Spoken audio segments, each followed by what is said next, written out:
So why are we talking to you? Well, you've summoned us, but what's this all about? What is this knowledge that we are helping you to remember or find resonance with? What's its value to you? Why is it of advantage for you to understand that you are the creator of your own reality? Why is it of advantage for you to recognize that there are two vibrational aspects of you going on in every moment that you are focused in this physical body? Why is it important for you to know that these two aspects exist and that there is an emotional bond between them that lets you know how aligned you are with what you have created and its furthest extension, or how resistant you are to it? Well, it's not important in the sense that the longevity of your planet is at stake, because it isn't. Well-being is assured. It's not important if you are thinking in terms of even your reemerging in the non-physical and you're understanding who you are and fulfilling your reason for being, because as you bang around in this physical life experience, you are becoming, and in what you call your death experience, we call it your croaking experience. We try to be disrespectful since there is no death. When you reemerge back into non-physical, you catch up with all that this life has added to who you are. In other words, you catch up with all that you are. So there's no big thing that is at risk if you, as this small cluster of people, or even mass consciousness, doesn't hear this, because the whole thing is so well established. You are source energy, and you are coming forward, and you are adding to the expansion of the universe because of being here in this physical body. And the larger part of you is expanding, and you will feel the utter satisfaction of all of that when you have your entrance or withdrawal from the physical back into the non-physical. You'll feel all of that satisfaction. The reason that we are visiting with you now is we don't think you should have to croak to find that satisfaction. We think you should be able to be here in this physical body and understand the wholeness of who you are. And we think that you are wise enough to tune yourself to the wholest part of who you are. We think that you should be able to be here in a physical body, explore the details, know what you don't want, know what you do want, and use your emotions to keep you tuned to the furthest expanded version of who you are. Because we know this for sure. When you don't feel good. So you can't hold your expansion back. It's a byproduct of life. You cannot hold your expansion back, but you can lazily or sloppily tune yourself out of alignment with that. And when you do, you feel crummy. When you do, you get sick. When you do, you don't like life. When you do, you feel fear, you feel hate, you feel anger. You feel all of those things that are just emotional indicators or physical manifestational indicators of thinking by default, really. Just thinking because it's in front of you. It'd be like sitting in front of your television and there's a program on and someone comes in and says, "What is it?" And you say, "I don't know, but it's really miserable." And they say, "Why don't you change the channel?" And you say, "What?" I never change the channel. I just come into the room and I sit down and I watch what's there. And then I comment on it. Just letting you know, this particular thing is really awful.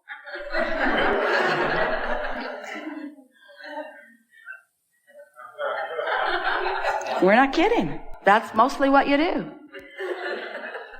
You read the front page of the newspaper and you have a knee-jerk response to it. You watch CNN and you have a knee-jerk response to it. And your kids call or your neighbors do something and you just look around and you respond. You just observe and respond and observe and respond and observe and respond. The good news is, every time you observe and respond, you launch a rocket of improvement. But if you don't do something about then tuning yourself to the improvement, then what happens is your life gets away from you. That's why the longer people live in their bodies, the ornerier and the sicker they usually get. Because life kept causing them to expand, but they didn't go. They just kept watching the same channel. They just kept observing and commenting on what they were observing.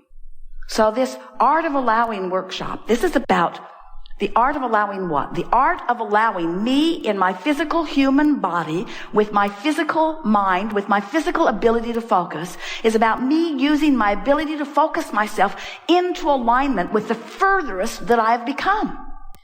And that is where true satisfaction comes from. Moment to moment to moment satisfaction.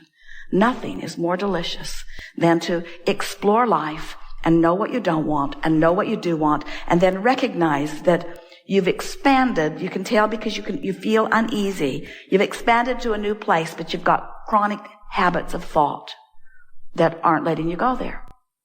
What we want to introduce to you in a way that you can really feel it, and in a way that we would like very much if it evokes a new decision within you, we want you to be on the quest for the path of least resistance. And we want you to understand that the path of least resistance is this viable, magnificent path because the source within you has already carved it out. All of these rockets of desires that you put over here into this vortex of creation have put a powerful, powerful point of attraction into motion where all cooperative components have been assembled. So the question that this workshop asks of you and will help you answer is, are you a cooperative component of your own creation? We want you to get it. You are the creator of you. You have created a prosperous, healthy, vital, alive, good feeling, good timing, very exhilarated version of you into your vortex of creation. And you've got to find ways of focusing yourself into alignment with that before you can, in this moment, in real time, experience the true version of who you are. You are not meant to be fragmented beings. You are meant to see your life through the eyes of Source. You're meant to understand your world from the viewpoint of Source. So, we are eager to talk with you about anything that matters to you. We have a very full and clear and exhilarated view of your vortex. Do you understand this vibrational reality that we are demonstrating? Do you get it? That through life you have created a vibrational version of you, and that vibrational version, you can feel it? You can feel the vibrational version of you. When you're in tune with it, you feel exhilarated. When you're out of tune with it, you feel off. Bad mood means you're out of sync with it. Good mood means you're in sync with it. So you can tell by the way you feel how in alignment you are with this version of you. Have you heard enough from us? Have you heard it before today, or did you hear it today? Do you get it that you have two vibrational aspects, and that every emotion you feel is an indicator of how well those two vibrational aspects are blending or not blending? That's the key to everything about your life. It's the key to your mood from here on, and it's the key to you knowing what your guidance is showing you in terms of finding the fulfilling satisfaction that you came here to live.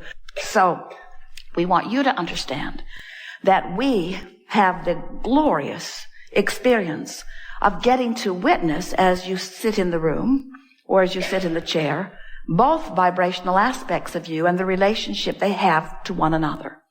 And we stand unequivocally, completely inside your vortex of creation. We stand in solidarity with the wholeness of who you are. We will not come out of your vortex to commiserate with you just because you're out of your vortex. We will stand in your vortex knowing that you very much want to be in there too, and we will use every possible thing that we can find to coax you into the vortex. But the most important thing that we want you to understand is you have to make the decision that you want to be there. You have to understand that the vortex exists and that the larger part of you is there. And there's one last thing. You must pay the sacrificial price of joy. You have to care. You have to care that you feel good before anything that we say or any guidance that we help to awaken within you will have any meaning for you. You are the creator of your experience, and you create with the focus that you find. So it is our desire to help you to realize that you can focus into this vortex, and you can bring a manifestational evidence of everything that you want about quickly. But you can't focus on what is and on this vortex of creation at the same time. And that's mostly what we're going to be talking about here today. How you can find the vibration of what's going on in the vortex. And the biggest thing that trips you up is that you are using your physical senses in such a magnificent way in order to define or explain or even sometimes to explore your physical reality, that you talk in terms of what you see and what you hear and what you smell and taste and touch. It's a tactile, physical reality, this what-isness of this reality. Where this vibrational reality that we're describing, you can't see it because it hasn't manifested in that way.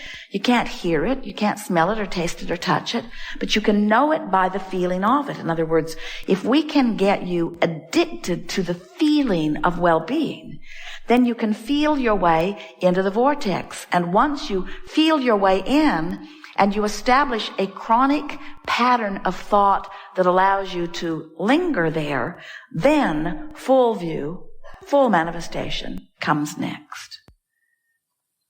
There's a little tripping point on explaining that step to you for this reason. You don't really get it, and it's all right, but you don't really get it. That this physical world that you can see and hear and smell and taste and touch is only vibrational interpretation. And most of you don't get it, that the only difference between this vibrational reality that we're describing and the reality that you are so enamored with is that the physical reality has come into fuller focus for you. If you can stay with us just for a moment and accept that it's only a vibrational adjustment between the vibrational version and the manifested version. In other words, to you, sometimes it feels like, well, this is reality. And Abraham's talking about fairy tales and Never Never Land and other worldly things and non-physical stuff. And sure, I might feel better if I focus into their fairyland, but how does reality fit with that? And we want you to understand that reality is an extension of the same thing. We're not kidding you. You can focus yourself into vibrational sync by feeling your way into the vortex. And if you will, every time you find yourself in there, milk it longer until you have made a concrete habit of sustaining the high-flying, good feeling, secure feeling, vital and alive feeling, love feeling, well-being feeling of being in the vortex. If you will make those emotions chronically your own, the manifestations will be so fast on the heels of that people who are watching you will say, what magic have you found? And your response from inside the vortex will be, it's the promise that we all held when we came forth. It's the promise that we are the creator of our own experience and that we get to live the full manifestation of it here. The reason that so many humans are sort of out of whack with that is because you've been making an art of resistance instead of an art of allowing. That's all that it is. You've practiced your resistant thoughts more than you've practiced your allowing thoughts. It's easier to be mad and be ornery and make lists of what you don't want than it is to feel good and be happy and make lists of what you do want. You've been facing the reality and you've been leaning resistant rather than leaning allowing.